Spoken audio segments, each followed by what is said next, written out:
gulay para sa aking asawa. Kasi uuwi yun, galing sa trabaho. Gusto niya kasi na masabaw-sabaw. Ayaw niya ng tuyo. Gusto niya sabaw. Kaya damihan ng sabaw.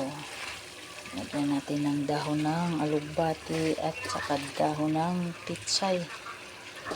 Ayan, para may vitamins.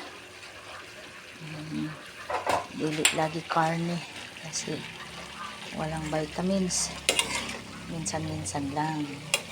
Ang gulay talaga ito, green and yellow vegetables. Ito, yan ang mga vitamins nito.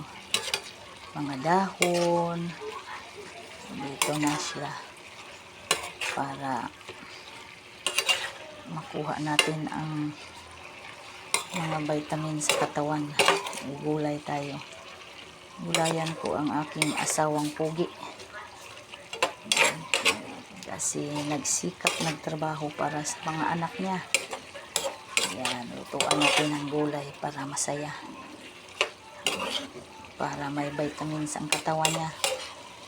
Hindi lang lagi karne. Kailangan may gulay, isda, sabaw. Yan na ang aking gulay. Oh, healthy to nga gulay.